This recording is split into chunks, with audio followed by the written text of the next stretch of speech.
Hello, everybody. My name is Moya Roddy, and I'm delighted to be here reading today for the Speakeasy. And I want to thank Paul Castell for inviting me. It's one of the kind of upsides, I think, of the pandemic that we can be wherever we are and we can read to each other. So I'm sitting here in my living room, kitchen, whatever, in Galway. And I'm a writer, and as well as poetry, I've published short stories, Other People, and also two novels, The Long Way Home and A Wiser Girl, which came out last December. You can look them up on YouTube if you're interested. Today, I'm going to read a couple of poems from my debut collection, Out of the Ordinary, and I actually did this painting myself as well, so I'm very proud of it. And I'm going to read then a poem from my next collection, which is coming out hopefully early next year. So my poems are mainly about family, memory, and also something else which I think only poetry can deliver. So the first poem I'm going to read is, so I'm going to introduce you to some of my family, I suppose. So the first poem I'm going to read is called Kindling, and it's about my daughter. Kindling. I watch you from the window, a ball of energy in your stiff new uniform, feet dancing sparks by the gate. When the school bus arrives, you spring like a hare from a trap. Later, I set the fire, using old cinders, stacking them one by one into a small funeral pyre, crisscrossed with kindling you collected yesterday. Today, you are branching out. Now the tricky bit, not to overload. A coal too many, one extra stick could bring the whole thing down. A small flame curls. The urge to tamper is unbearable. Don't, I tell myself. Don't. Thank you. And the second poem is about my brother who died about 10 years ago, too young, and I let the poem speak for itself. His word, and it's in memory of Larry.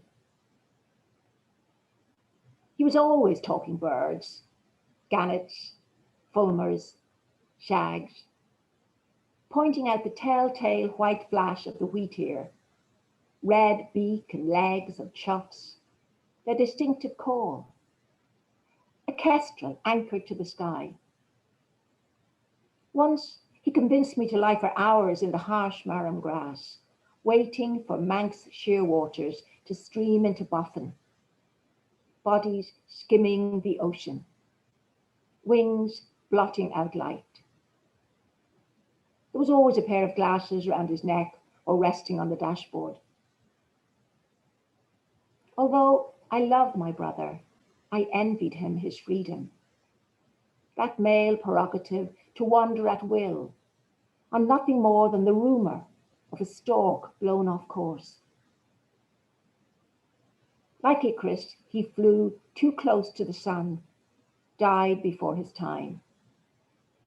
When the funeral mass was over, I asked for his binoculars. For months, they sat on the sideboard. When at last I raised them to my eyes, all I could see was a blur. And the final poem I'm going to read, as I say, is going to be from my new collection. And this is a poem about my mother, or about mothers. And it's called You Are Everything. You are everything I never wanted to be. You are hanging out washing, sweeping floors and making beds, saggy breasts and varicose veins. You grew fat, then thin, producing babies. You were everywhere. You were in the way, an insoluble object I had to overcome. Court shoes and slippers, double meanings and mixed messages, giver and withholder, go-between and in-between, placator and protector, the patience of a saint. You were for making the best of it, finding the good in everything, keeping your voice down. You were ill health and doctor's orders, heart racing and palpitations, waiting rooms and hospital beds, getting sick and being sick. You made me sick. You wrote letters to your own mother saying, I don't think my daughter loves me. You were a keeper of lore, apples for moisture, salt in burnt saucepans, coal among lettuce leaves. You made rhubarb pies and gur cake, blackberry jam and crabapple jelly. You made things last. You read stories with morals, Pinocchio, Wizard of Oz, danced the Charleston, your elastic stockings slipping. Loved Nescafe and Fox's Glacier mints, cleaned up shit and puke, wiped pretty noses, buried your youngest son. You delivered the Sacred Heart Messenger with its lurid red cover, put egg white round your eyes to stop wrinkles, had a beautiful voice. You loved flowers and gardening, looked wonderful in your grosgrain suit. And once, when you unbuttoned your blouse, sat on the back step to sunbathe, you were sexual. You wore brown scapulars and novenas, collected rosary beads and memoriam cards, went to Mass every day, trusted in God. Not that it stopped us fighting, me attacking, you defending, slow attrition.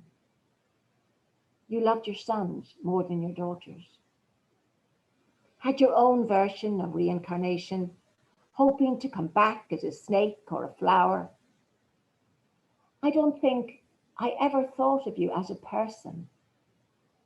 Mammy, I hardly knew you. Thank you so much. It's been lovely to read, and I hope you enjoy it.